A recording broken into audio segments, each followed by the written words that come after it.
What better way to celebrate 4th of July weekend than with America's pastime? The smell of hot dogs and beer, the crack of the bat, the roar of the crowd.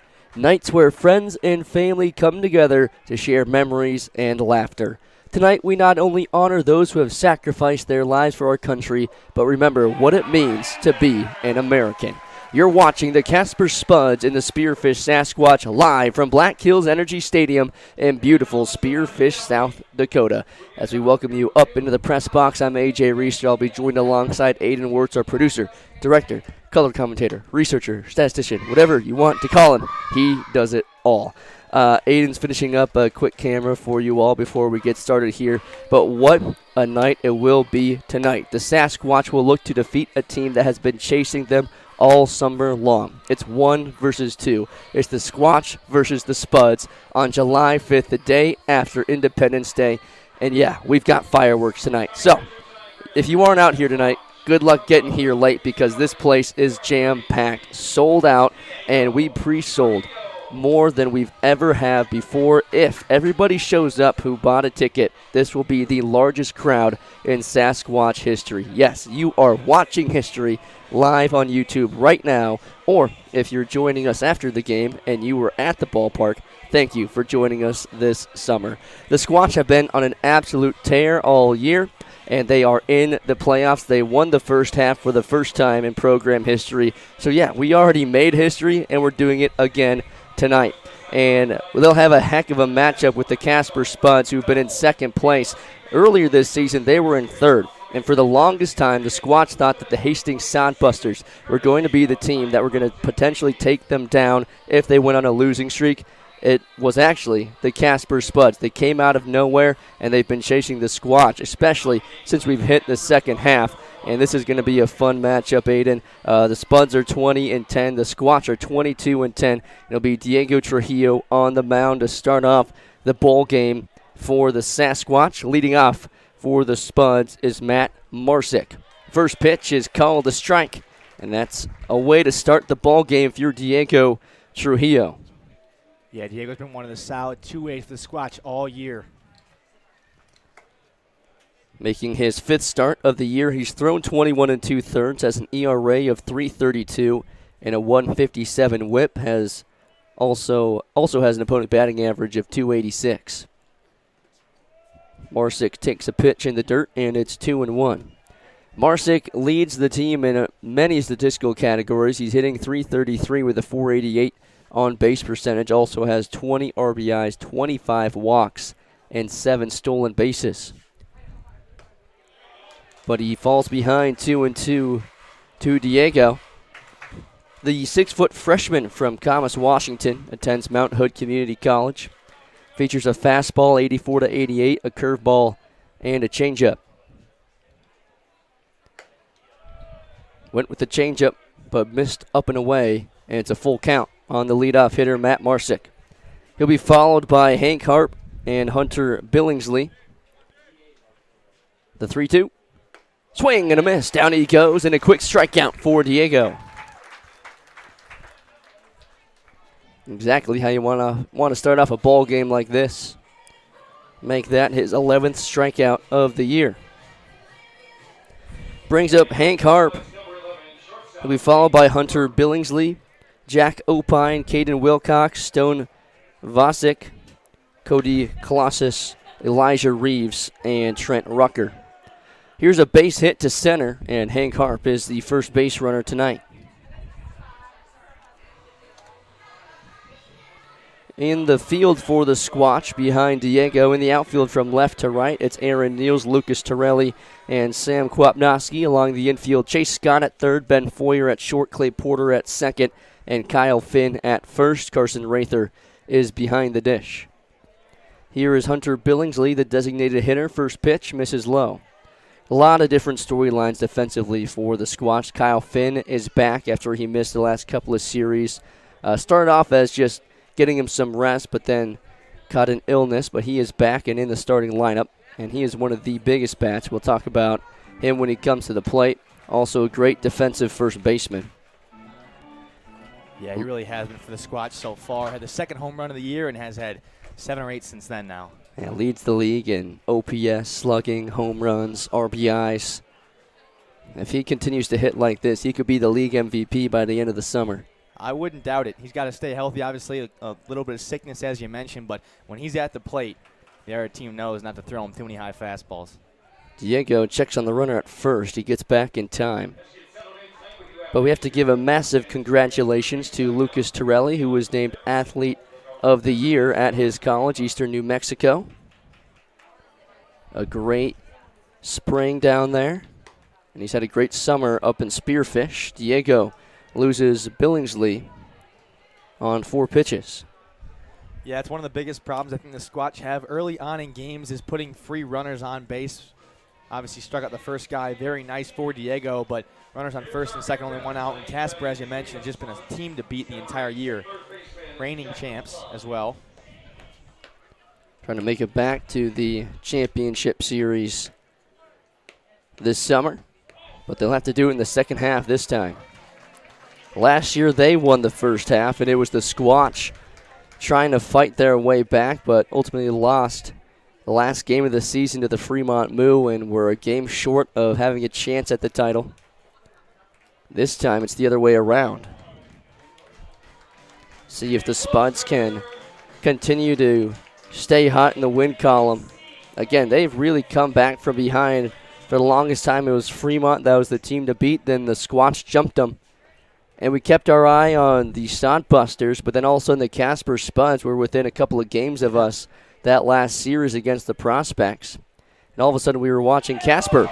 There's another punch out, and Diego Trujillo has a backwards K. That is a huge strikeout for Diego Trujillo. 2 on the inning, has put a couple of runners on base, obviously a hit and a walk, but a nice job right there to get 2 outs down. This crowd will be electric the entire night here in Spearfish.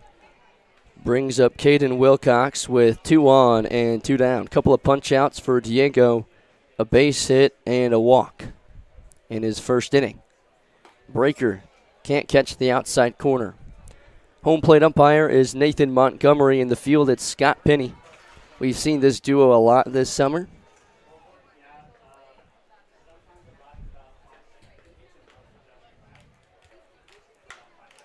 High fly ball deep to right center. Going back is Kwapnowski on the warning track. Looking up, it is gone. 3-run home run for Caden Wilcox, and the Spuds jump on top early. Yeah, that's not exactly the start you wanted after 2 Ks and runners on first and second. Almost had the opportunity to put them away. No runs in the first. Instead, AJ, at the very least, the Squatch have to try to get 3 back to tie it in the bottom of 1. Wilcox this season has he has a 403 slug, and he tacks on 3 more RBIs to the 15 he already had. That'll bring up the catcher, Stone Vasek, after the 3-run bomb by Caden Wilcox. I think this is a really big point right here for Diego, right? You can either drown or you can keep fighting and keep swimming here, and you got to keep doing that, right? This is the first inning, only 3 runs. We've seen the Squatch get close to 9, 10 runs in an inning. Breaker just misses the jersey of Vasek. But it's always a little bit demoralizing when you get a couple of outs, especially a big punch out, and then one that looks like it's skied, but ultimately just keeps on traveling. The wind is pushing out to right. Might have had a little bit of help, but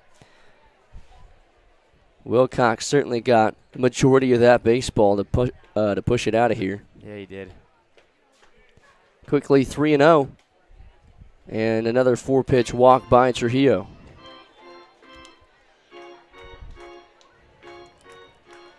Brings up Cody Clausius. Now batting for the Spuds, number 30, first baseman Cody Clausius. Clausius this season hitting .267 with a .352 on base. Here's one pulled to the right side and through for a base hit, just past the outstretched glove of Porter. And the Spuds continue to push runners. Yeah, this is probably one of the best hitting teams, if not the best hitting team the Squatch have faced the entire year. They faced some pretty solid performances from the Zap, another couple from Hastings, especially earlier on in the year before the Squatch had full power. But again, this Casper team is just dominant at the plate. As a team, they're hitting .277 with a .404 on base, an average over 7 runs a game. The Squatch pitching staff has an ERA of 4.06. Here's a high fly ball to left. Neal's back. He'll make the catch. That one's pretty easy for Niels right there. But the Spuds get on top early with a 3-run bomb by Caden Wilcox. And the Squatch will have some early work to do in the first when we come back.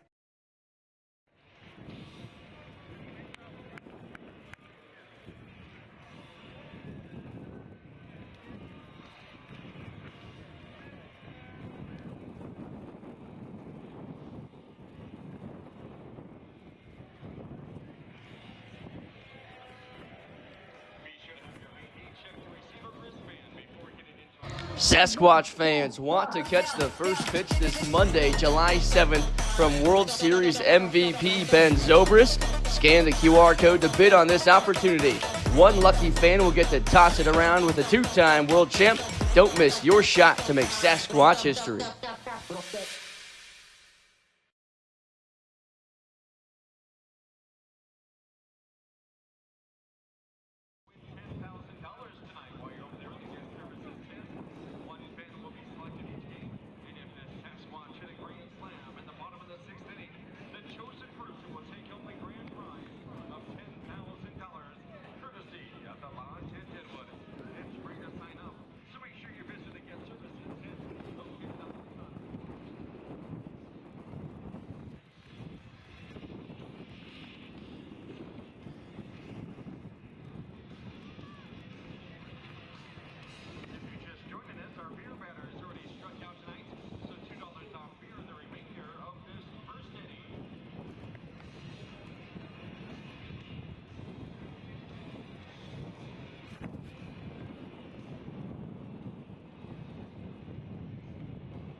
2.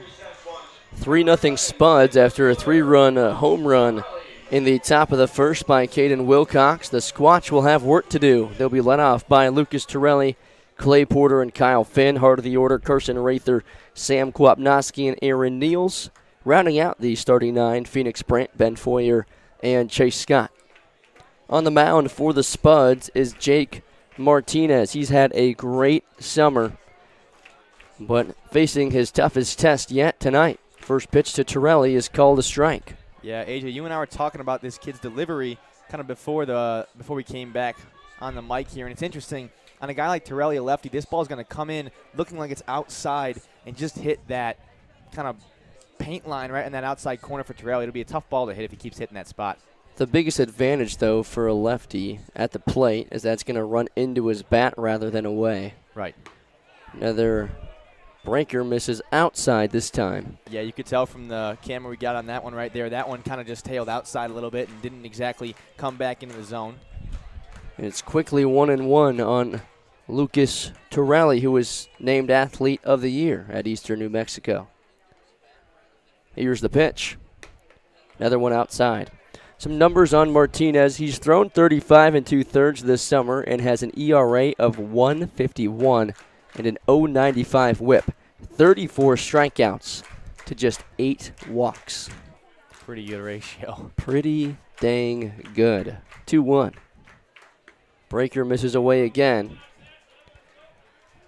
Almost looked like a curved sinker combo or something right there, but couldn't find it. Torelli, obviously a guy that's been kind of tagline to always get on base. Got a pretty good bat, and obviously he's a killer in the field as well. Way ahead in the count, 3-1. Pulled foul.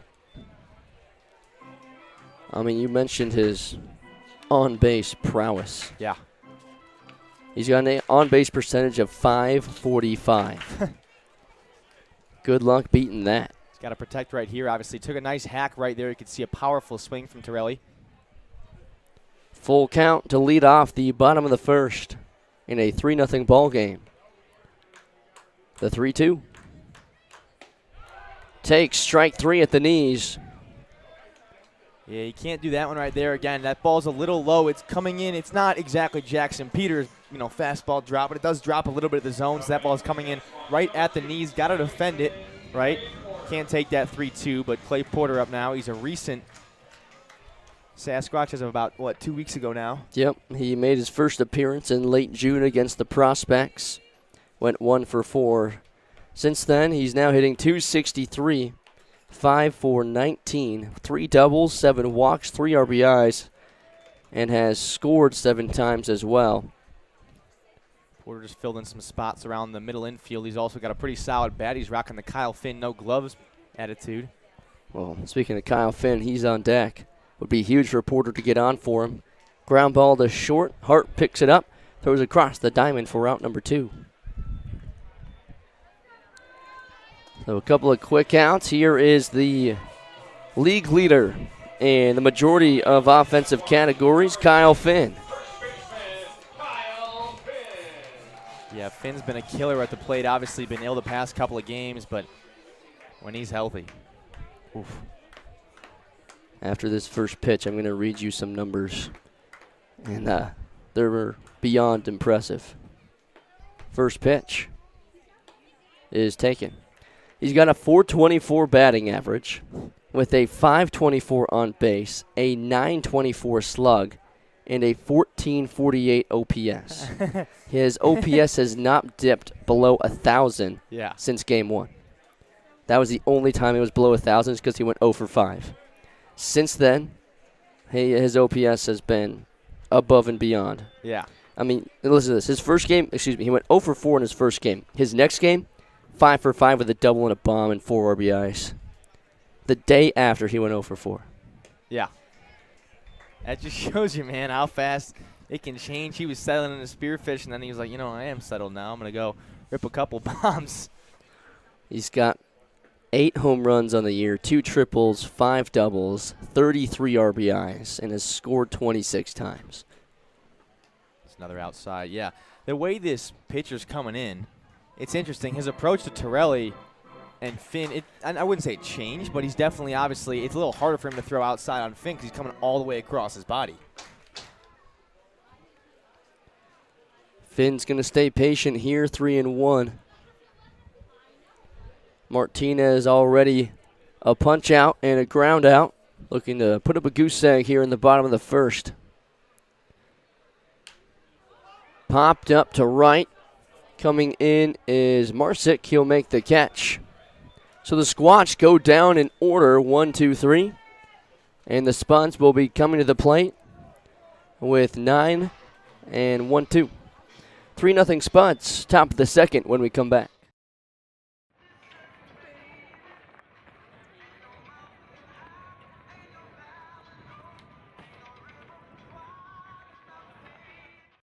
Spearfish Sasquatch have won the first half and are in the playoffs. You don't want to miss watching this historic team in action.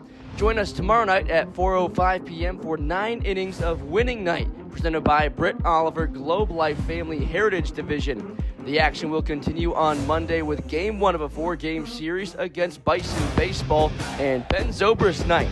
Catch all the action live on YouTube or head to SpearfishSasquatch.com and get your tickets today.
Trent Rucker to lead off the second, the 9-hole hitter for the Spuds after a 3-run home run and a couple of singles. High fly ball down the left field line will go foul. And a really good first inning for Casper on both ends. Of course, you get a single, a walk, and then a 3-run home run from Caden Wilcox, and he followed up with a couple of base runners. Couldn't move him over, but just to continue that offense even after the 3-run home run is promising for this team. But then to come back defensively and sit down the Squatch, one of the hottest offensive teams in the league, 1, 2, 3. Definitely a good start for the Spuds. Breaking ball can't find the corner. It's 2-1. Some rain falling here in Spearfish. Some sunny showers. Chopper to Foyer at short, picks it up on the hop, and retires Rucker. Yeah, that's an advantage of having a guy like Kyle Finn at first base. Obviously, Foyer is a phenomenal glove. Of course, with the amount of baseballs that have been hit his way, there have been some errors, and having a little bit of margin for error right there with Kyle Finn being that wide, his wingspan being that wide is really helpful. It certainly helps when you have a first baseman that stands at 6'7". That it does, yeah. Only one guy is taller than him, and he's in the rotation. Tristan Agadol, he's 6'8". But it helps when you can get a little bit of an extra stretch from your first baseman. Here's the leadoff hitter, Matt Marsick, one of the hottest bats for the Spuds. We already talked about his numbers, but he did strike out his first time up.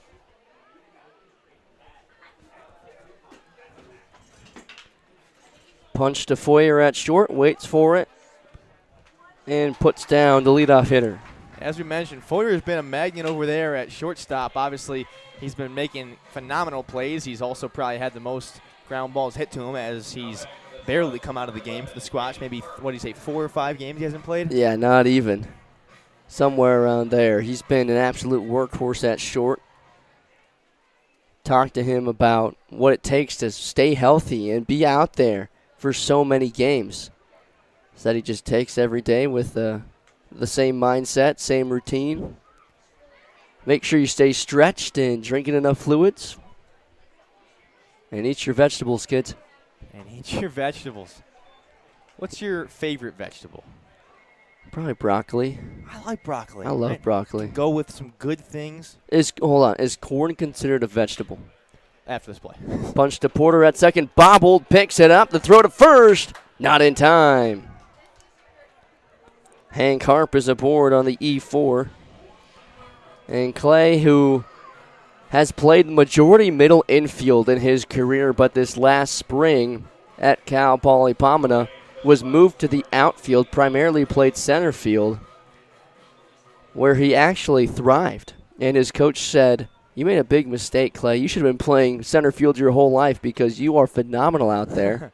But he's played majority middle infield, and that's where he said he's, of course, most comfortable, would love to continue to play. But right there, an error keeps this inning alive for Hunter Billingsley, who walked his first time up, came in to score on the Wilcox home run. Pitch in the dirt, and it's 1-1. More just low than dirt, but. Yeah, Diego's obviously trying to clear his head from that first inning. Not the best way to start, but again, he's a phenomenal pitcher trying to work his way back here. Great block by Rather behind the dish. I mean, outside of, Kyle Finn and Jackson Peters, who have been the headline guys, and even Sam Kwapnowski, Diego's been a guy that you can place just about anywhere and be comfortable. Absolutely. Punch to the left side. Foyer has to charge. Throws across the diamond in time. The ball died in the grass, and Foyer had to come flying in. And on the move, threw out Hunter Billingsley for out number 3. Yeah, Foyer, once again, he's the 3 putouts that inning. Just a phenomenal shortstop over there for the Squatch. And again, he's not the biggest of guys, but he's come up here and he said multiple times, I just love defense, man. Just love defense.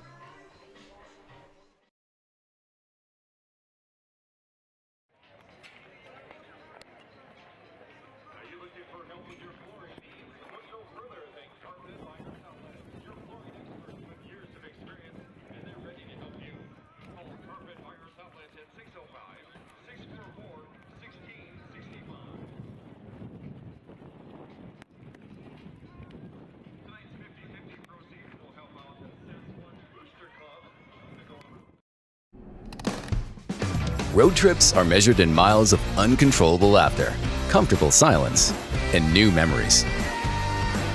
And for 50 years, Super 8 has been there for wherever your journey takes you. So when the open road calls for a good night's rest, you can depend on Super 8's modern rooms at over 2,000 locations. Plus, earn Wyndham Rewards points for every stay. Super 8, one of 24 trusted brands by Wyndham. See you on the road.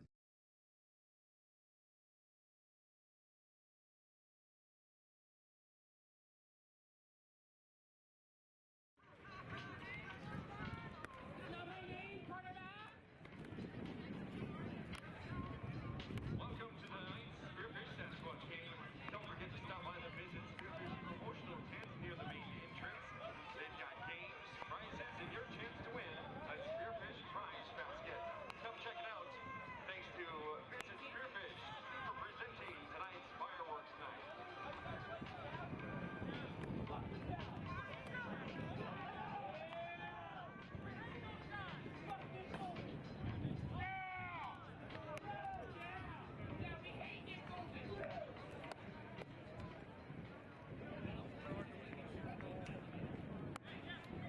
Leading off the bottom of the second inning for the Spearfish Sasquatch. Carson Rather. Leading off the bottom of the second is Carson Rather, the 5'9" freshman from Goodrich, Michigan, attends Miami University of Ohio. Batting .207 this summer with a .457 on base. Has a double and a triple on the year. First pitch is taken for a strike on the outside corner. Boy, that will be tough to hit all day if the Squatch can adapt to that thing coming in there. That outside corner certainly having some leeway with Nathan Montgomery behind the dish calling balls and strikes. Now it goes back inside but misses. Carson appeared in just 9 games at Miami this last spring. Did have 1 hit in 9 at-bats, scored 3 times, and also had a double. Said he had to sit behind a lot of senior catchers, but was actually really happy with the experience despite not getting to play a whole lot because of how much he learned from them, how they approach the game, and especially, and a lot of these guys will say this, in high school they were the guy. They could go up there without an approach and just hit the crap out of the ball, but when you get to college, that all changes. It absolutely does. It's like going from one level to the next in any sport that you're really good at. You're just not going to be at that same exact spot. Well, and to quote Clay Porter, he went from, and a lot of these guys have gone from hero to zero in 1 year. 2-2 on Rather is outside. Rather, obviously one of the biggest storylines behind the plate for the Squatch. It's been Owen Michelson, the throw-out king, and it's been Carson Rather, nicknamed Meatball. When we asked some players, they said, well, just look at him. He's not that big. He kind of looks like a wrestler, but the only other catcher we've got, and he's got a strong arm as well. Full count, fouled away. Rather was the 3rd catcher to come into the Squatch. It was Owen Michelson and Gio Masterosa first. And, of course, unfortunately, we lost Jayton Greer to a collarbone injury. So it's these 2 guys fighting for, I guess not even fighting. They're just kind of going back and forth. So many days and so many weak knees behind the plate. We did pick up another catcher today as Rather goes down swinging for the first out of the second. I'm going to double check, make sure I don't butcher his name. Go for it. Yeah, Rather, he's got some good cuts. He's obviously put some decent balls into play. I will say that approach right there, that was kind of a swing for the fences approach. You could see him almost spin out of his metal cleats right there. So the new catcher coming in later this week will be Reed Hartman from Red Wing, Minnesota. Oh, Minnesota. Uh-huh. AJ from Minnesota, if you didn't know. Got a few Minnesota guys on the team. Yeah, we do. Nick Werku has left. He left around the halfway point for the Squatch. Great third baseman for us, attends South Dakota State. He went to Mankato East. And then Tristan Agadal, our 6'8" left-handed pitcher, who also goes to South Dakota State. He's from Caledonia, Minnesota. Dude, that off speed is nasty. That I keep took a watching lot of this. break. Yeah.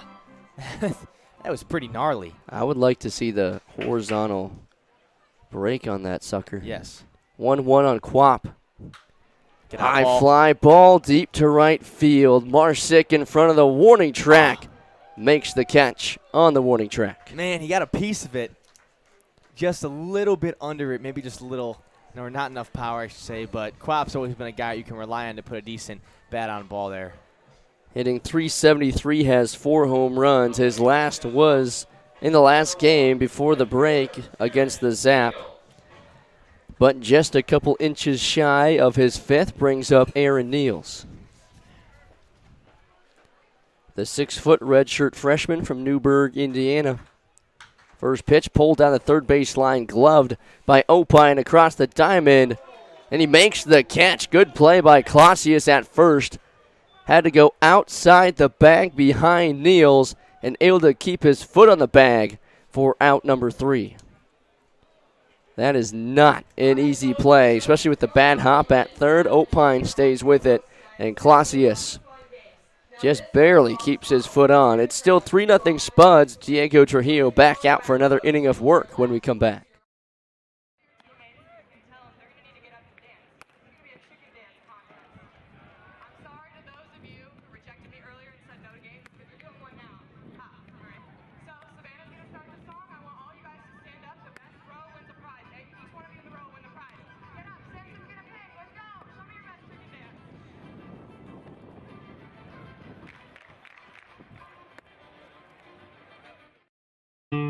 My favorite thing about Macero's, it's the staff. The culture is unlike anything I've ever experienced. Spot On has greatly reduced the time our managers spend on scheduling. The biggest advantage is its tip management. At a touch of a button, it instantly allocates tip pooling and tip splitting. Our employees love it that as soon as we've done the tip distribution, they can see what they made yesterday. It's real straightforward. What you see is what you get, and that's what you want working in a restaurant. And with Spot On, you've got everything there at the tip of your fingers.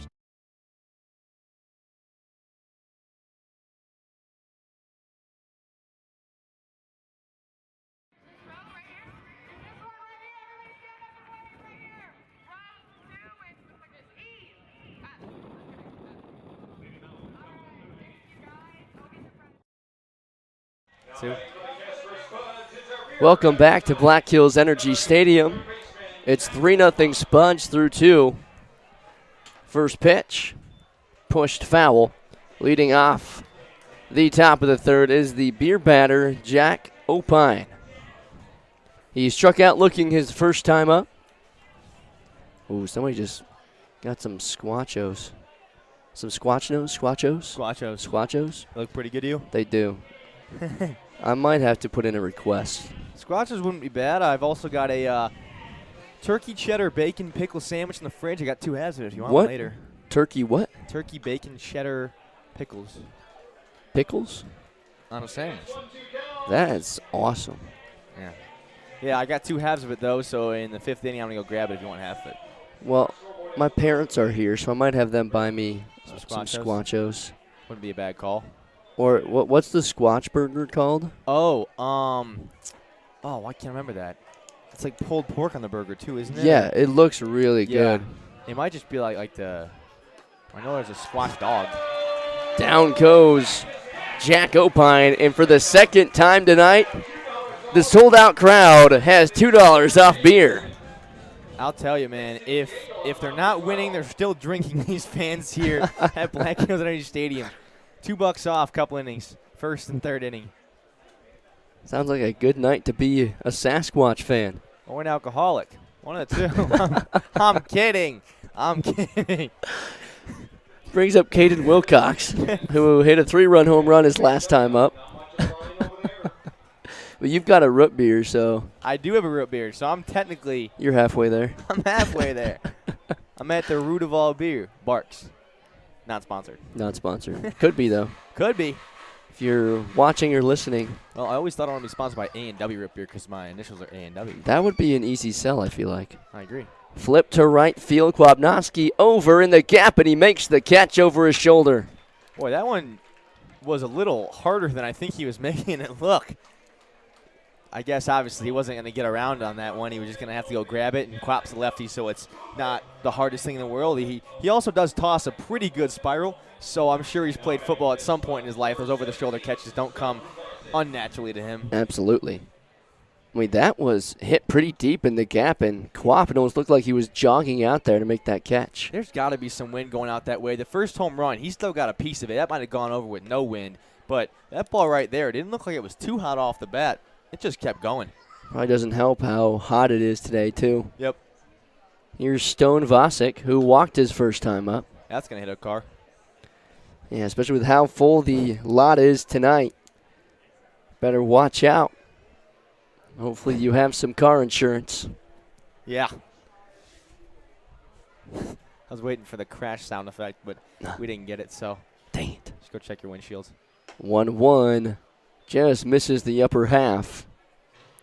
Diego's been around the zone. A couple of free bases in that first inning. But he's had a lot of competitive pitches and has 3 punch-outs. But it's been a lot of soft contact so far.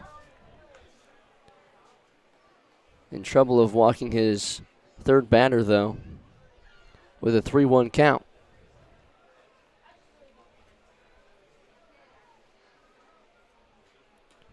There's ball 4.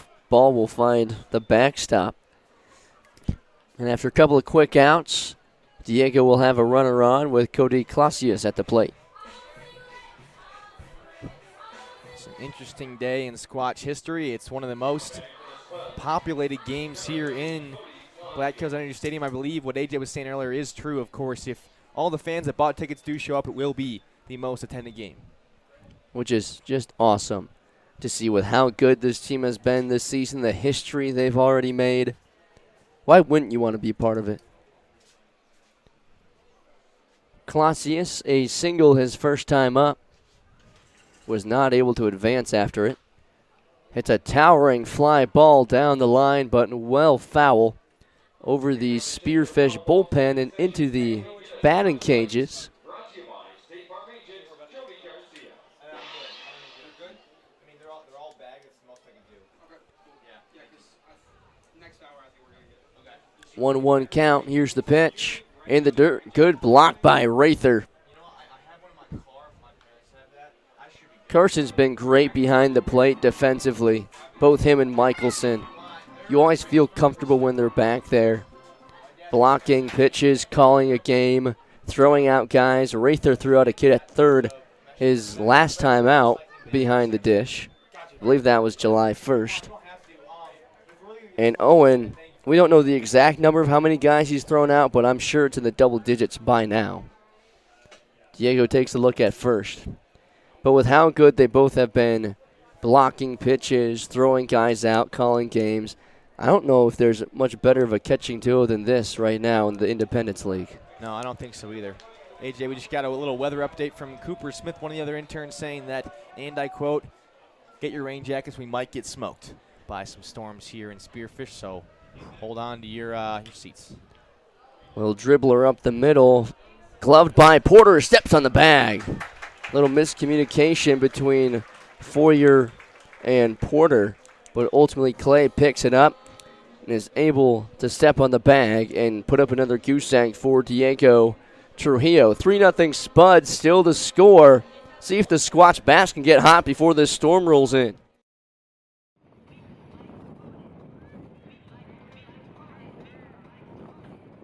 First Interstate Bank would like to extend thanks to their clients who trust them with their finances, mortgages, and dreams. These are deals that don't fit on balance sheets. They are currency more valuable than money. And that's what First Interstate is. Built this bank to hold. First Interstate Bank, built for you. Member FDIC and an equal housing lender.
Leading off the bottom of the third inning for the Spearfish Sasquatch, number 16, designated hitter, Phoenix Grant.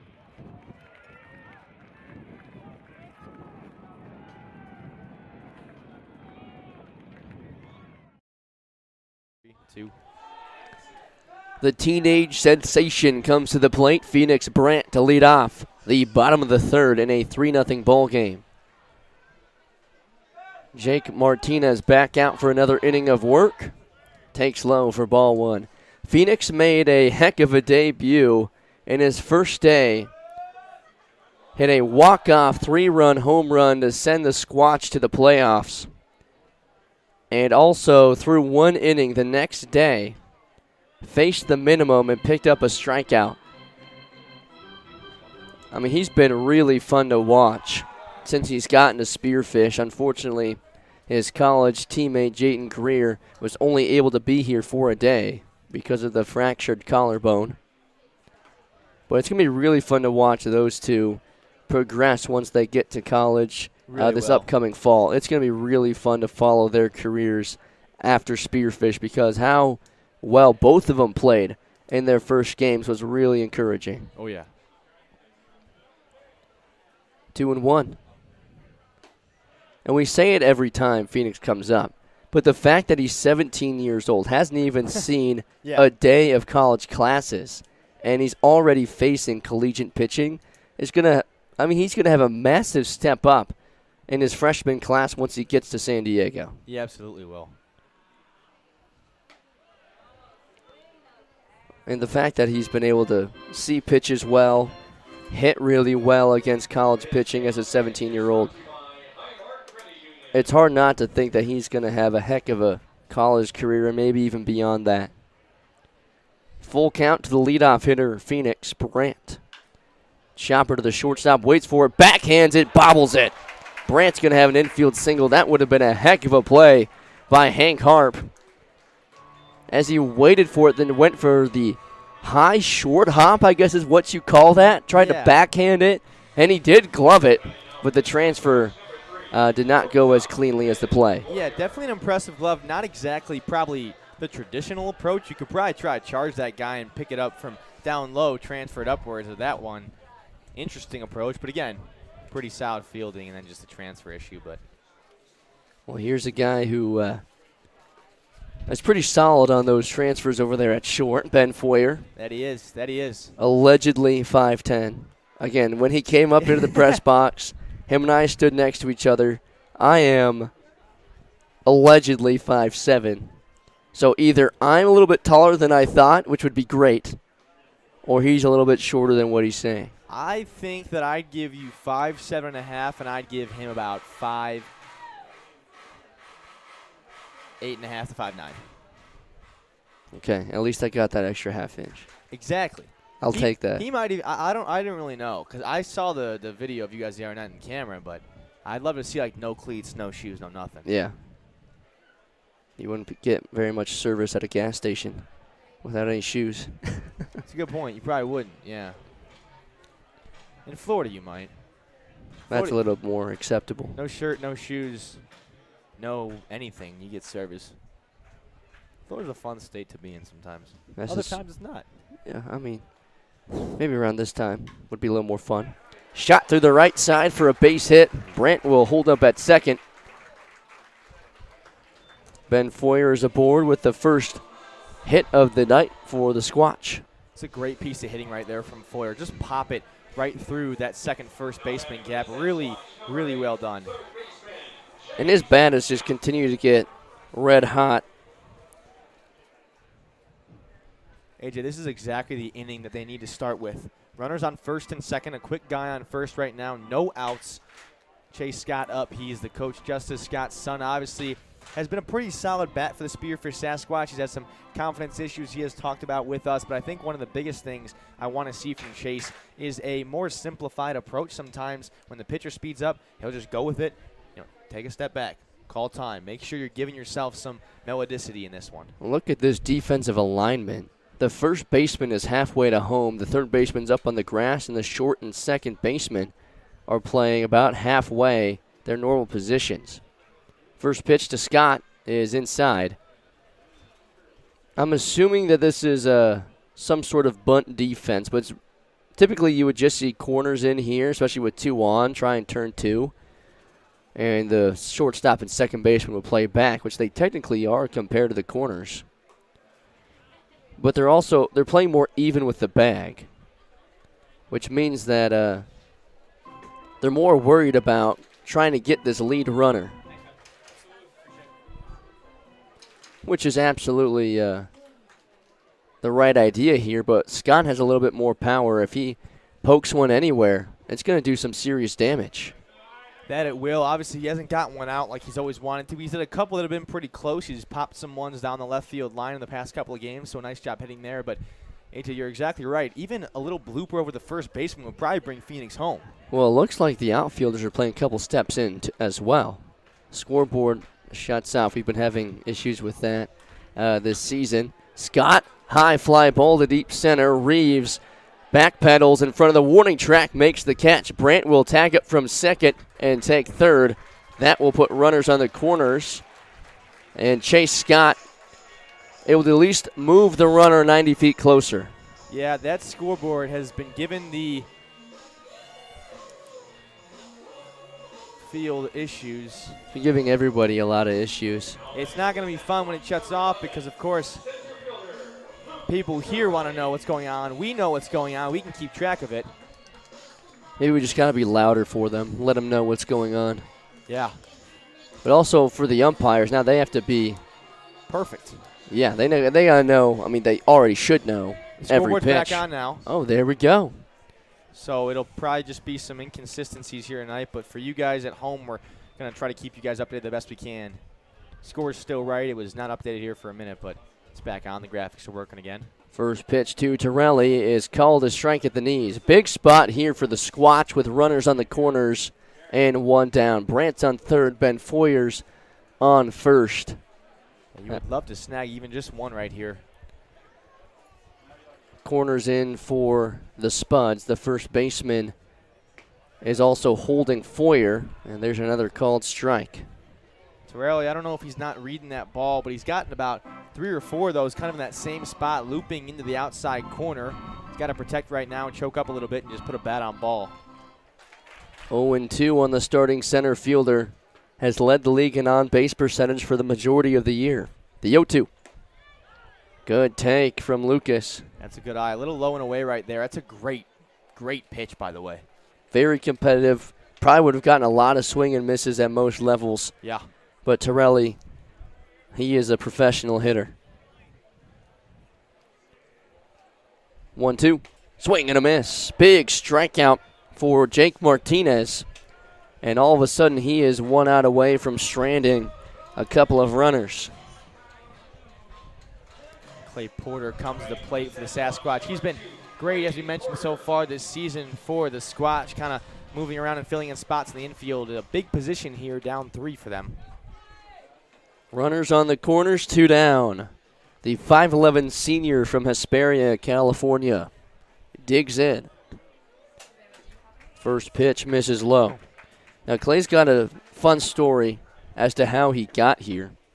When Peyton Fort, who I believe is still tied or has the league lead in hits, that's how good he was for the Squatch in the first half. Here's a ground ball up the middle, sneaks through for a base hit, and the Squatch are on the board. We'll finish that story here in a second. Great, great piece of hitting by Clay Porter. Taking one right back up the middle. That's just technically sound. Gotta love that. Didn't try to do too much with it, shortened up the swing, and shot it right back up the middle. And now you bring a guy to the plate that could absolutely put a ball out there. Kyle Finn. He's been a hometown hero the last couple of years. Is from California, but feels like he's at home when he's in Spearfish. First pitch to Finn. Misses low. Now to finish up the story on Clay, when Peyton left, Chase Scott actually made the call to Clay because they played against each other in high school. And Chase knew that Porter had a really good year at Cal Poly Panama. Called him up and said, hey, we got a spot open. You want to play? And Clay did not waste any time saying yes, got in his truck, and made his way up to Spearfish. And it was within like a few days. Oh, yeah. Yeah. It was fast. Must have been a little bored back at home. He said he was he does a lot of welding and roofing with his dad. Yep. During the summers. As well. Yep. His hat company, the Dusty Bunch. That one's behind Kyle. It's 2-1. Yeah. Tough pitch to hit. Probably not one you can hit unless you're doing a little trick shot, but Finn's obviously got a very powerful bat. And we've talked about his swing a lot. He's more straight up and down, a lot of wiggle to his stance.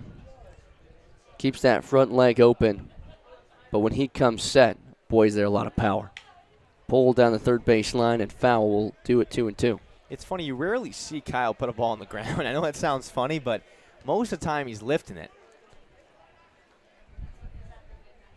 The infield will take a few steps back. Big spot for Finn. Huge gap beyond the right fielder if he can poke it over there.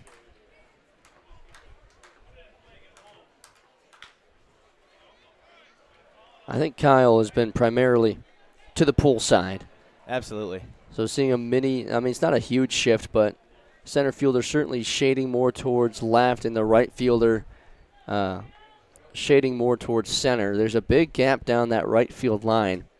Finn just needs to poke it over the first baseman's head, and both runners can probably score. Breaker tanks inside. Casper thought it was strike 3.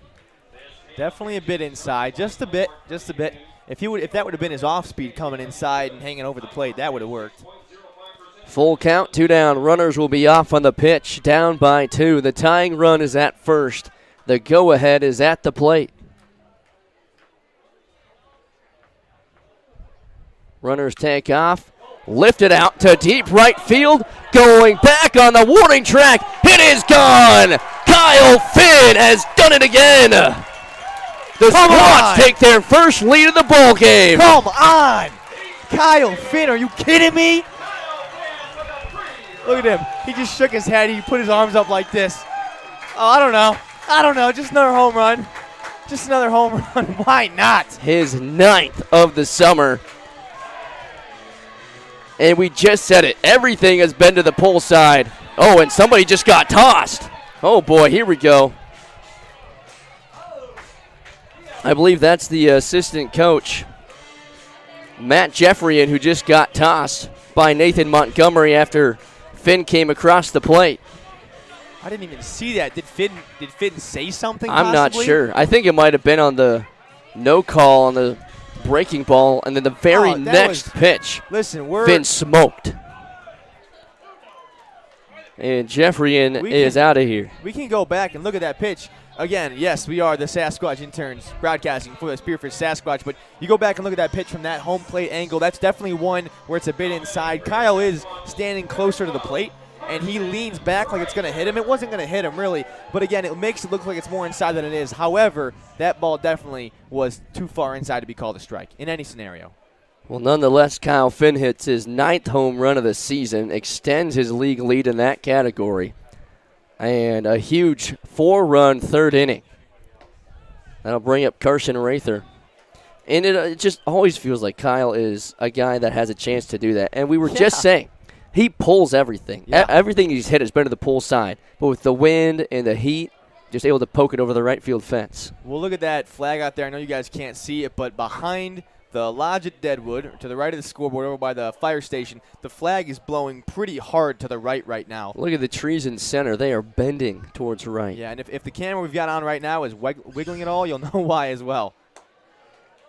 Have a bit of a cold front coming through here Yeah. in a little bit. I don't mind a nice breeze. Obviously, if it starts to rain and hail, that'll be a different issue we have to deal with. But for right now, Kyle Finn using that wind to his advantage. Here's the 1-1 on Rather. Hack and a miss on a Rather. nice breaker. Rather is swinging today. He Not wants that it's one. necessarily a bad thing. Obviously, he's a lefty, so could all absolutely use that pull side to his advantage as well. But, 2 outs, I guess he's just kind of taking that mentality and saying, why not? Trying to follow up the Kyle Finn 3-run home run. Goes down swinging, but not before. Kyle Finn strikes again. He's inevitable. And this time it comes with a 4-run 3rd inning, and the Squatch take their first lead of the ball game.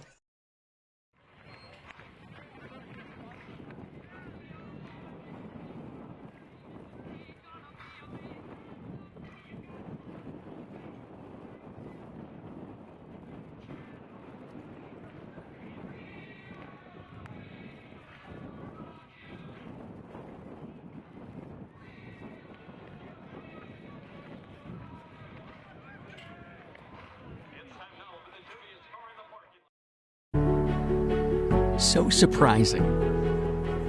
So untamed. So much historical fame.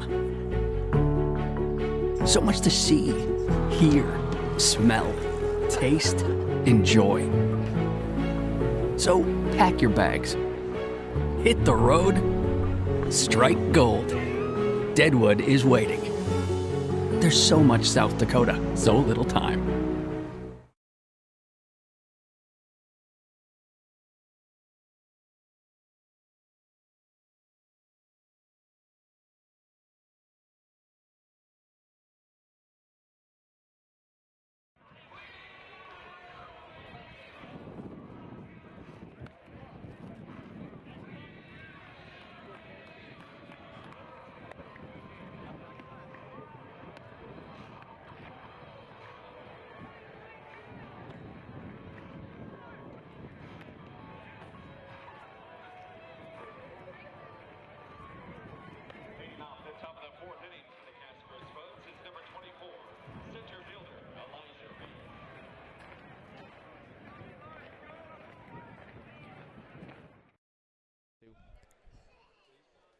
Elijah Rivas line drive down the left field line for a base hit.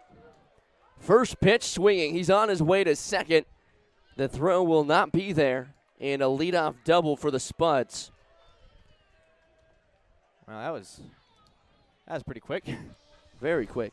Obviously, this is not going to be an easy game for either of these teams. A really big inning there for the Squatch. They always have one where it seems like they kind of bust open the scorebook, but obviously the Spuds will not go silently into this good night. They are a very competitive team searching for a second-half playoff bid. They've been hunting the Squatch since the beginning of the summer, trying to chase them down for that first-place spot. And they have a leadoff double after a 4-run third inning. We went back and watched the home run from Kyle Finn. And when you look at where that pitch was, it was so low and outside. It's incredible that he even got enough loft on it to push it out. Yeah, Kyle's a specimen, that's for sure. Here's Trent Rucker with a runner in scoring position and nobody out. Good block by Rather. Trujillo still in the game through a couple of innings here, battling for his fourth. We'll see what happens in a little bit. Looks like, is that Bob down there? That's Aiden Bob Brothers warming up right now in the bullpen, just doing some crow hops. He's been pitching a lot these last couple of weeks. Yeah, he has. He's a strike thrower. That's what you need right now. 1-1. There's a strike. It's a great pitch from Diego. Looking back to runner at second, kind of taking his focus off him for a minute just to hone in directly on the batter. You look at Diego's stat line tonight so far, 3 innings, 4 hits, 3 runs, 3 walks to 3 strikeouts. And now 59 pitches. Making another strikeout, his fourth. What a pitch. Disgusting. That is a phenomenal pitch on the outside by Diego. That is one that would get a lot of professional hitters. 1-2 the count. You got to choke up and try to shorten up your swing, but you can't shorten it up enough when it's on the outside corner like that. I mean, that is a lot of break on his curveball. Starts high and away and ends in the dirt. That's beautiful. That's beautiful. Brings up the leadoff hitter, Matt Marsick. He's 0 for 2 today. First pitch fouled away. Again, Marsick leads the team in a lot of offensive statistical categories. Was a name to watch out for coming into the series, but has had a tough time teeing up Trujillo.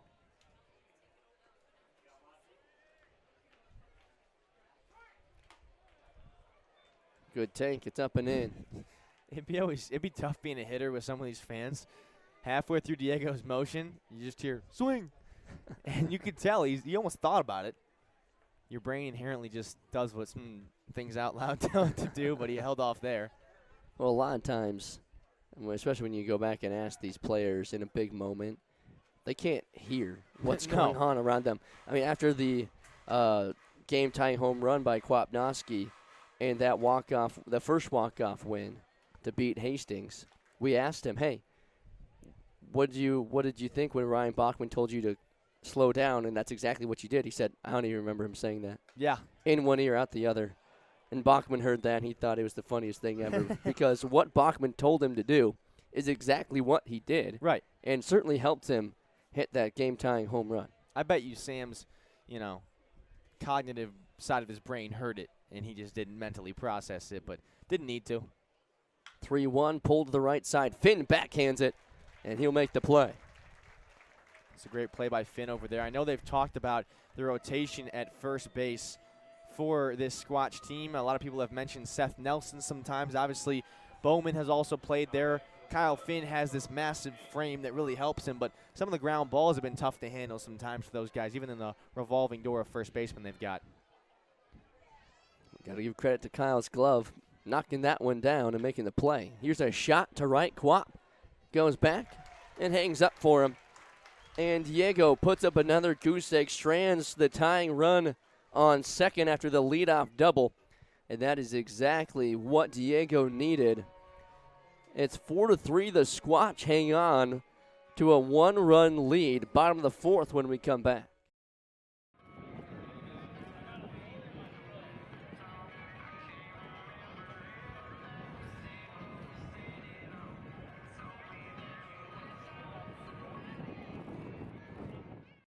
Hi, I'm Dr. Jet Rogers at Peak Family Chiropractic and Sports Performance.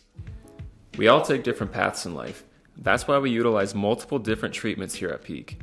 Our main treatment is our high-level chiropractic adjustment, but we also emphasize the use of cupping, scraping, vibration massage, trigger point therapy, and active care to promote movement, strength, mobility, and most of all, pain relief.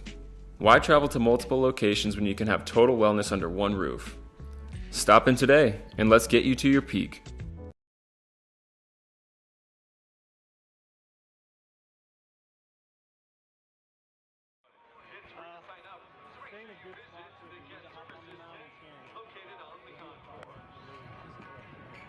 Want to take a piece of Spearfish home with you?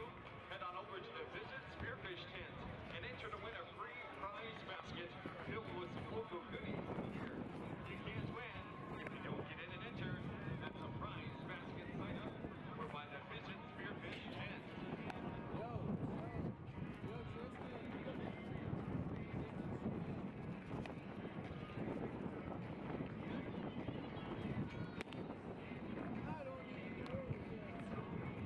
Don't send it home trying to coach the number yourself.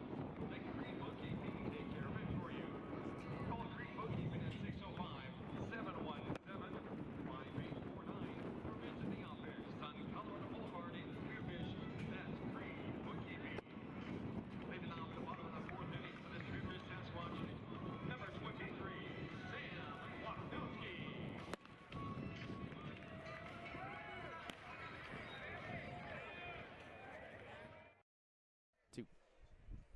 Sam Kwapnowski to lead off the bottom of the fourth in a 4-3 ball game.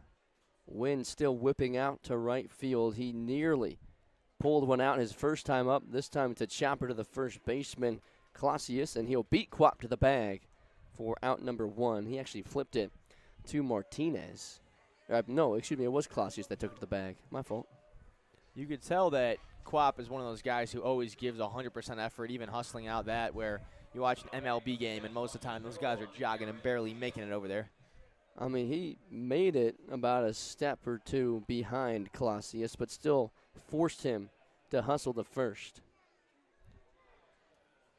Aaron Niels takes a strike.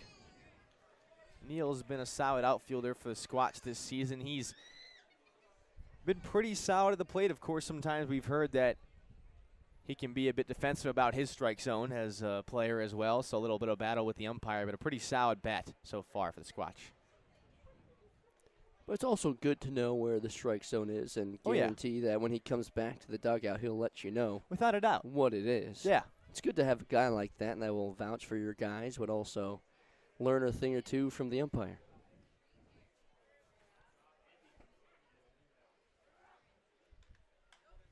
Ooh, watch out. Comebacker off the light pole. That time it didn't hit a light. It bounced off the pole and went flying back and thankfully hit a net before it landed in front of the fans.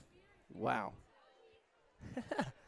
That was a screamer off the light pole. 1-2. Martinez set at the belt, kicks and fires. Good hold on the breaker. That's a great hold right there. Martinez really had some nice pitches so far tonight.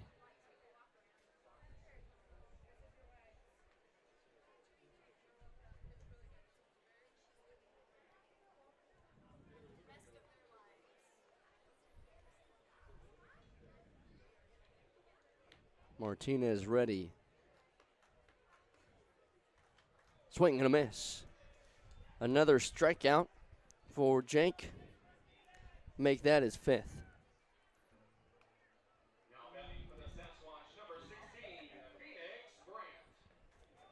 Couple of quick outs. Here is Phoenix Brandt, who reached on an error his first time up and came in to score.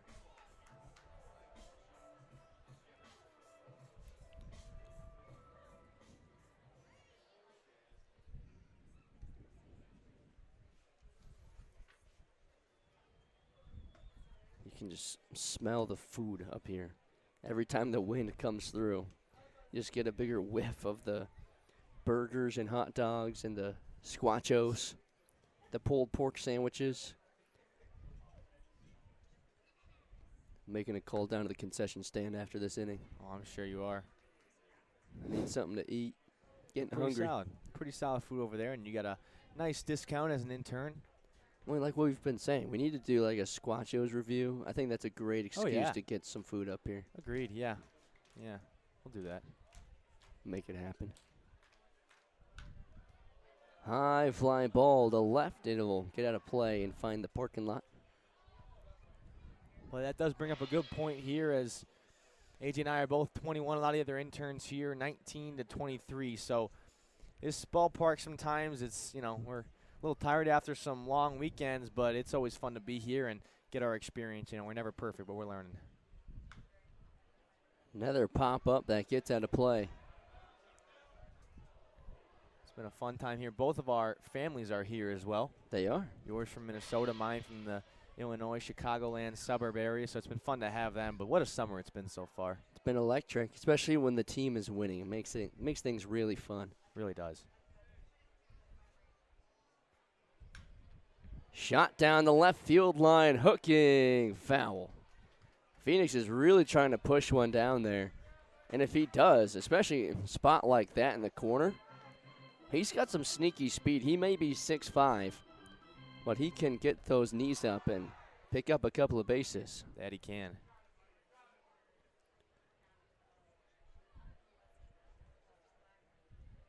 I mean, 6'5", 215. You'd think he'd be on a football field somewhere.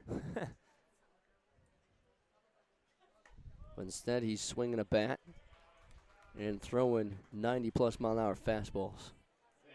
At 17. At 17. What was I doing at 17? Probably not that. Probably Nope. My player in MLB The Show might have been doing that. Full count. Popped up down the left field line. Rucker in foul territory. Catches up to it. And the Squatch go down in order. Another great inning for Jake Martinez. And he holds the Squatch to a 1-run lead. Top of the fifth, we're rolling here in Spearfish, and a new pitcher will take over on the mound. It'll be Luis De Los Santos when we come back.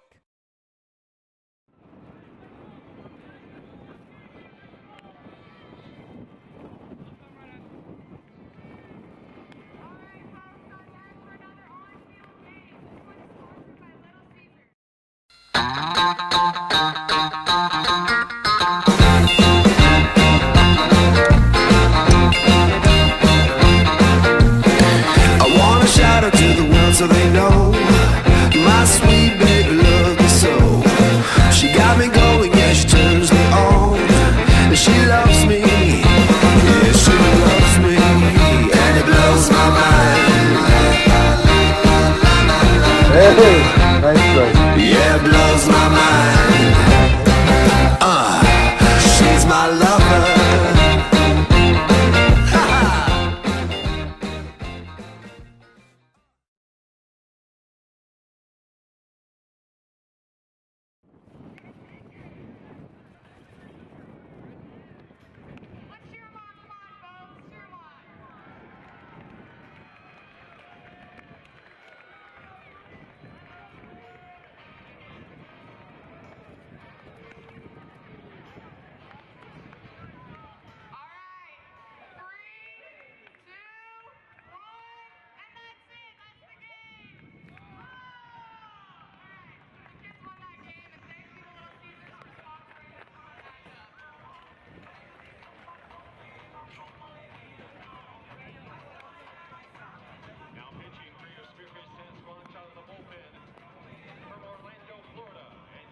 New pitcher for the Spearfish Sasquatch is number 14, Luis De Los Santos, a 6-foot redshirt sophomore from Orlando, Florida.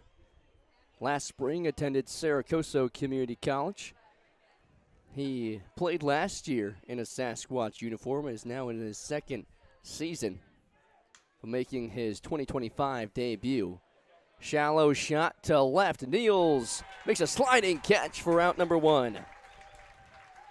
Great play by Niels out there in left field. That's a really nice kind of weight off the shoulders for De Los Santos, who he's throwing some nice pitches there, warming up. Obviously, his second pitch gets hit, not, overly hard out to left center, but enough to where it might drop in for a hit, and some nice confidence getting back from Niels making that play. Welcome back to Spearfish, Luis De Los Santos.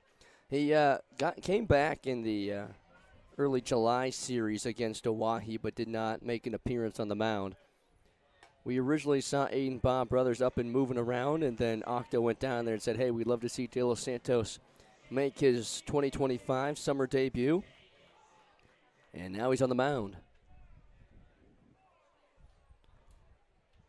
Here is the cleanup hitter, Jack Opine, hack and a miss, and it's a 1-1. Some nice off speed from De Los Santos. Some of the first we've seen from him, surely not the last. He's got a 4-seamer, 2-seamer, slider, curveball, changeup mix. His 4-seam sits in the high 8s, but said he has touched 92 before. I don't know if we'll see 92 today, but he's certainly dealing early, ahead in the count, 1-2. Sasquatch fans looking for another inning with $2 off beer. De Los Santos set the 1-2. Popped up down the right field line. It will find the Spearfish bullpen. They'll have a new baseball.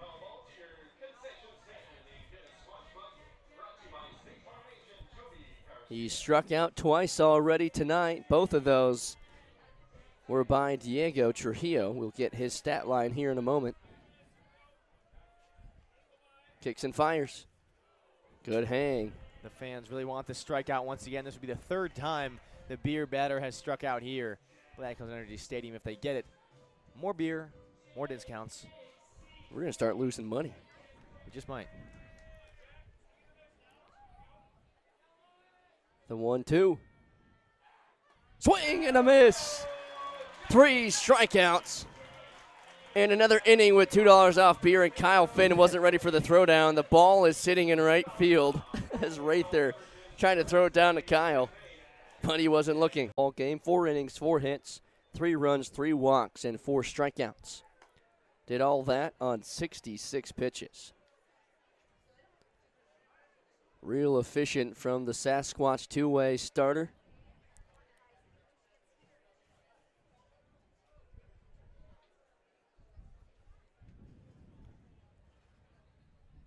Wilcox, swing and a miss right underneath the heater, and it's 1-1.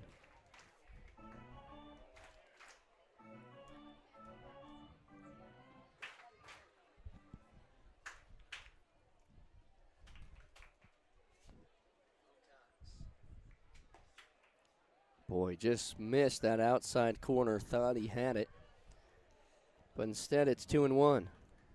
So far, De Los Santos being just what the Squatch fans needed him to be this inning. That was not a pretty swing, but a very pretty pitch. He brought his hands through and then tried to hold up and couldn't do it. And once your hands are already through, it's almost impossible. It basically is impossible to stop your swing. Another swing and a miss. Back-to-back strikeouts, and Luis De Los Santos, in his return to Spearfish, has put the Spuds down in order. 4-3, bottom of the 5th when we come back.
2. Ben Foyer to lead off the bottom of the 5th. A great return to Spearfish for Luis De Los Santos. And the Squatch are leading 4-3. First pitch to Foyer is in the dirt. Foyer tonight is 1 for 1. A single in the 3rd. Just his second at-bat this inning.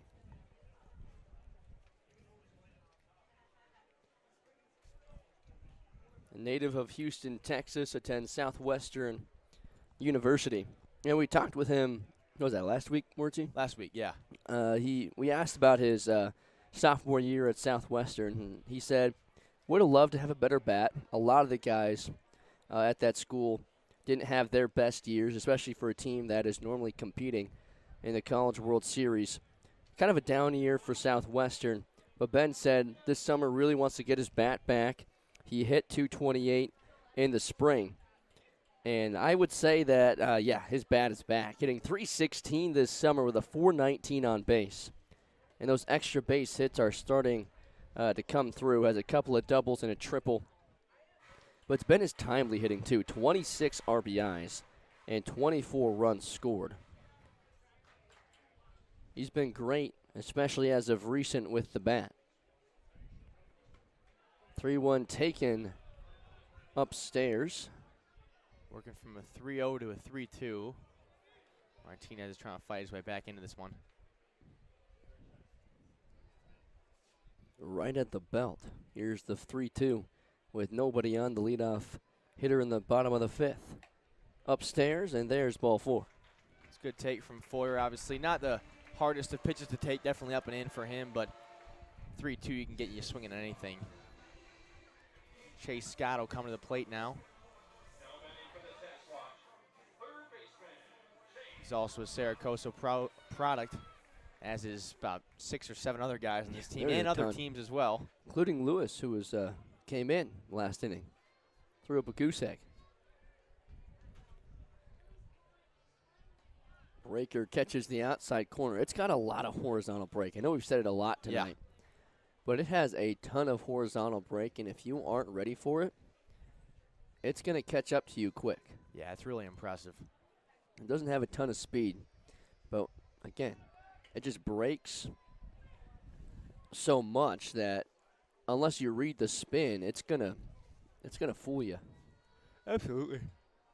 Ooh, I'm yawning a bit. Well, it looks like the sun went down. It's just these dark clouds coming in. Yeah, there's definitely some impending doom on the horizon in terms of, you know. Yeah, those clouds certainly don't look friendly. Nope. 0-2 on Scott. I love how Foyer leads off first base. Yeah. Cut to that. Cut to the infield camera once he takes his lead. I mean, it is just. It looked like he's going to take off every single time with how he gets set. It looks like he's in like a starter block on the track. Really does. It's so deceiving as a pitcher and a catcher. Fakes taking off, but stays put. Good hang by Scott. We'll do it again, 1-2. It's produced a lot of throwovers. A couple of times it's worked, but it's also just a great leadoff because he's able to get that jump and in that position to go ahead and take the 90 feet.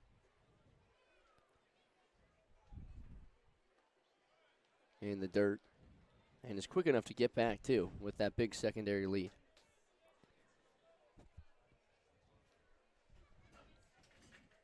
Even count on Chase Scott.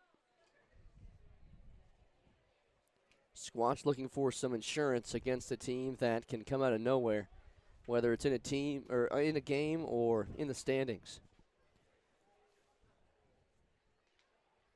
Another 2-2 misses away. Yeah, these clouds aren't friendly, obviously. We'll see how much we can get in. But Chase Scott having a nice battle here at the plate. He had a couple of these back in that Zap series just a little bit ago. It seems like a while ago, the nice 2 days we had off. I was talking with Octo. It feels like it's been a week since we've been here. It's been 2 days. Really, it really does. That 4th of July break was much needed but really long, it felt like. Called a strike at the plate. Foyer takes off for second, and Chase shakes his head as he walks back to the dugout. Boy, Yeah. I don't know about that one. He's not very happy with that one. If you just saw our infield camera, I think we had an ant crawl over the lens of it. So Really? I'm like almost positive. We could check here on the camera to our right in a second. Yeah, that's an some ant sort of bug. bug or something. So a couple of friendly faces on our lenses here. Here's the leadoff hitter, Lucas Torelli, after the backwards K on Chase Scott.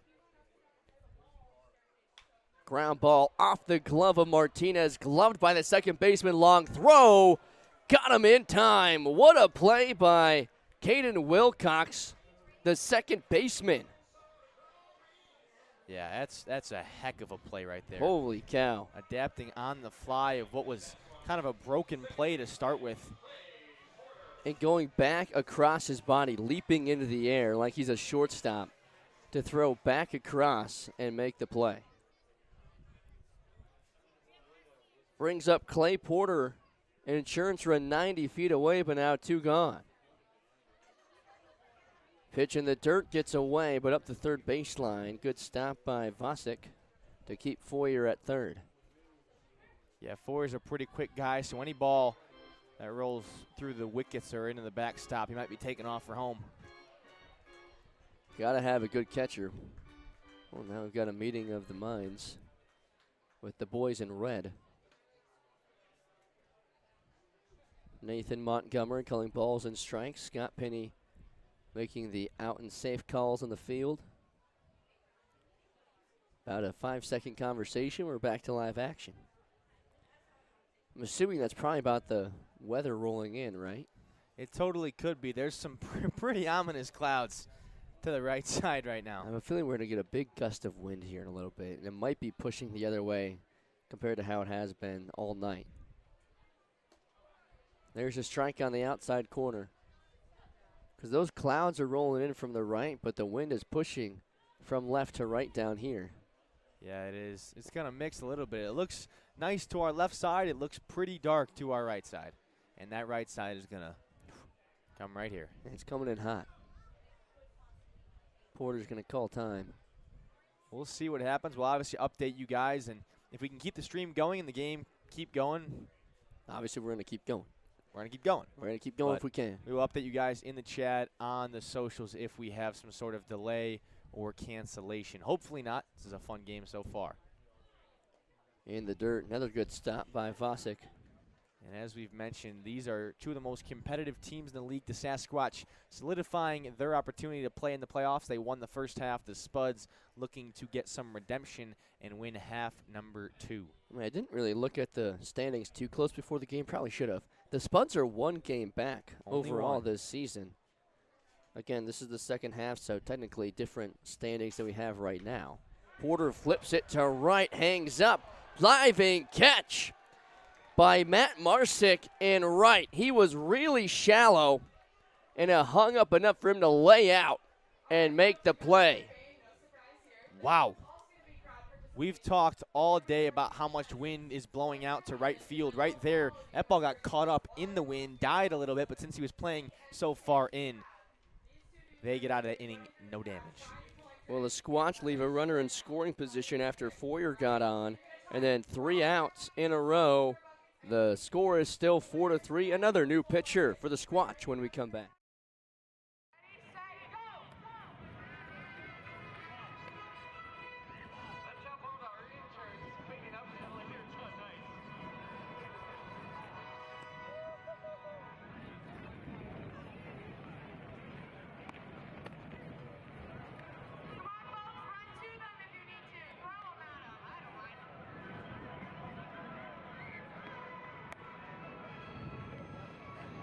If you guys are walking through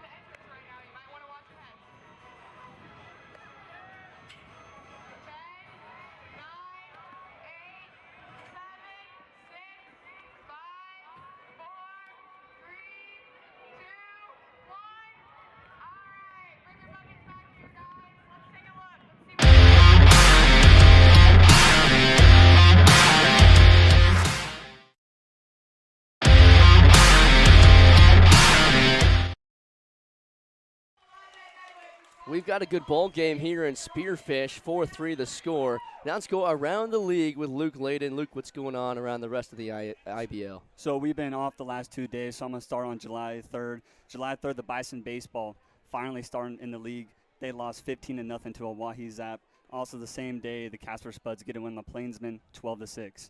On July 4th, 4th of July, it's going to be a sad time to play, but also great baseball that day. The Casper Spuds win against the Plainsmen.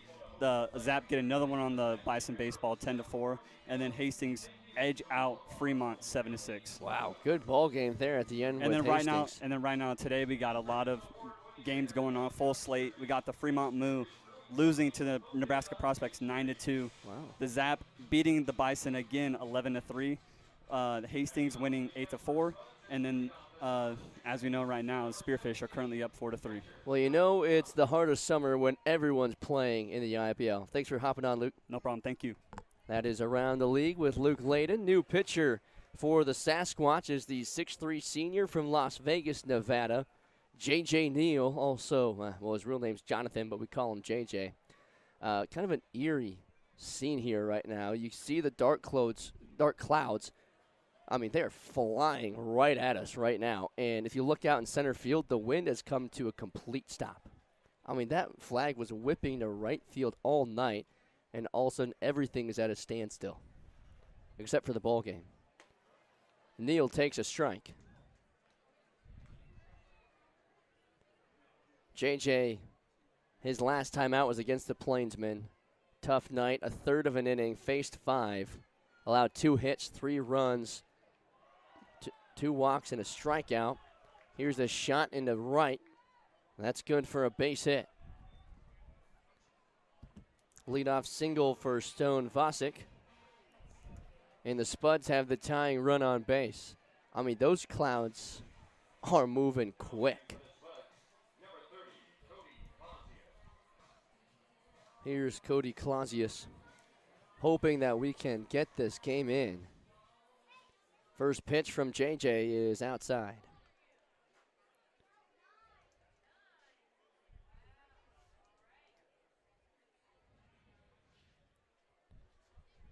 The lights are on in Spearfish.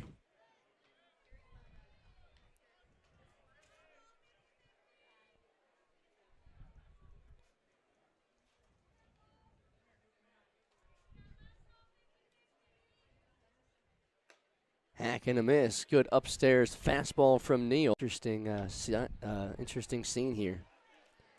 Another arm warming up down there for the Spuds. Jake Martinez has been great for Casper through 6 innings. Excuse me, 5 innings. We're in the top of the 6th. Chopper, Foyer in. Off the heel of his glove, and everybody's safe. Well, he had the right idea to come in and charge it, try to pick it up on the hop with the basket catch, but just bounces off the heel of his glove. And that's an E6. Brings up Elijah Reeves. Doubled his last time up, but was stranded on second. More arms up and moving around in the pen after Luis de los Santos went 1 inning. Squares the bunt. It gets by Rather. I'm assuming he pulled back and didn't tip it, so it's 1-0.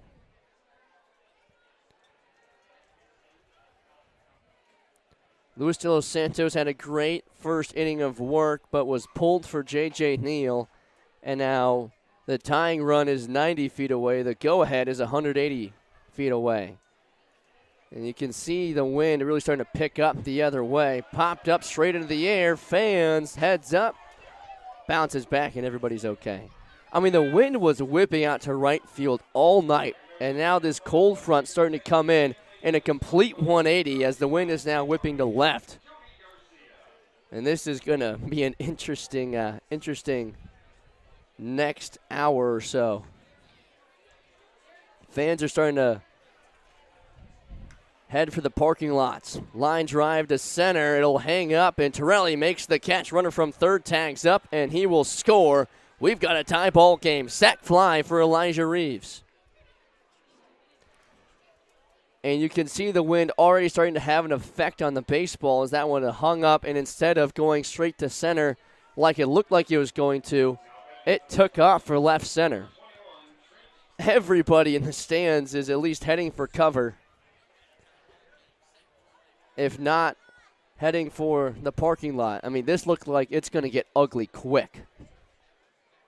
They check to make sure he tagged up at third, but he did. So make it 4-4 in the top of the sixth. 9-hole hitter Trent Rucker digs in. He's 0 for 2. We'll, of course, try our best to stay online as long as the game keeps going. But again, if there's not much that we can do if the cameras start to get hit. Yeah, speaking of staying online, we were talking about the cameras, and also the audio was cutting in and out because of some lag, but hopefully we're good now. It's 4-4, obviously tie ball game here in Spearfish. The 0-1, swing and a miss, falls behind 0-2. Good pitch from JJ.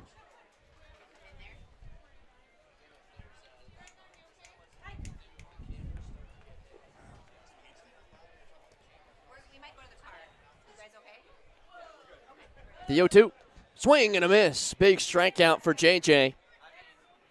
That'll be his first and a big second out.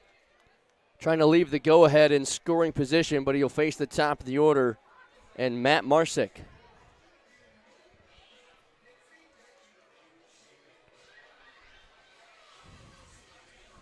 The wind continues to pick up. Everyone is hitting the dugout or heading for cover. What was a sold-out crowd has quickly turned into a nearly empty stadium, and here comes the cold front. The wind is whipping. There's sand flying everywhere. Yeah. And again, all night the wind was out to right field. That's why that couple of home runs went out. But now everything's pushing the other way.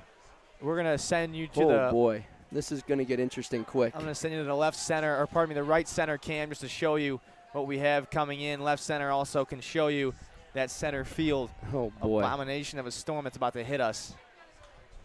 High fly ball to left. The door slams up here in the press box, and JJ's lost his hat. This is going to get real ugly. I'm going to be surprised if our tent stays up for much longer. The camera in center field's got some pretty decent shake to it, AJ. I might go get out there. Yeah, if you need to go out there and grab that, I got it. That's what I'm going to do. All right, Yep. 1-2. As long as we can give you updates, but this is getting ugly quickly. It's a full count with 2 down. We're going to take a quick break. Internet is pretty low, and you can see the hectic actions going on right now. We're going to step aside. I'm going to go out there and help them out with the field, and hopefully we'll come back with some more baseball in a little bit.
on the. So in case you can't tell, it's really coming down out there. But we're gonna play on. We wish. We postponed probably till tomorrow. We'll probably play the last 4 innings, 3-4 innings tomorrow, most likely. Yeah, it's not the driest of conditions here at Black Hills Energy Stadium, but we just got word from Eric Schmidt, the GM, that the field's in bad condition and the interns are out there with metal buckets. So maybe not the best we're combination. Very smart when it comes to lightning. Yes, but I mean that last run for Casper comes in huge because we played 5 innings. Yeah, and if the Squatch still had the lead, I'm pretty sure, if I'm reading the rules right, that would have been a W for Spearfish because we had played 5. Yep. So that last run for Casper comes in huge. Yep. And now we have to finish this game tomorrow. Correct. As far as we're concerned. That's probably it's going to happen. Yeah. Yeah, so not the most fun. Yeah, we're going to have Callie give you a look outside. Please, Callie. Yes, the weather woman Callie is going to go give you a look outside. There she is. Flipped it on herself. Callie also ran our in-game entertainment today, so that was awesome. Thank you, Callie. So there's a look at it. It was a lot worse earlier, I'll tell you that much. Look at that. And there's lightning striking. The field looks like Lake Michigan, and Callie looks like she just got out of the shower. But well, so do we, to be fair. We got out of a couple of showers. But probably out of the bathtub. Yeah. But yeah, it's been a fun day. It really has. Yeah. It's been a great day. AJ, you and your family, you were at Mount Rushmore. Yeah. Right? There's my sister. Yeah. My grandma was back there. That was super fun. But, yeah, that was awesome. So just some adventures. It was a great day, and then it turned to this. So there's the mountain weather for you. I mean, I think we stopped broadcasting the game about half an inning early just to do the weather for a while, and then sure enough, the game was ending anyway. So. Yeah, there was gameplay going on, and we were like, the clouds look pretty menacing right now. Yeah, so it was pretty eerie. It was great. But anyways, yeah, that's it for now. So now it's 4-4 in the top of the 6th with a runner on second. It'll be full count, 2 down, and I believe it is Trent Rucker at the plate when we come back tomorrow. So come back tomorrow. I don't know what to expect, but for all of us here at Spearfish, my partner Aiden Wirtz, Callie Wentz behind the camera for this little portion. I'm AJ Reister saying good night from beautiful Spearfish, South Dakota. We're out of here.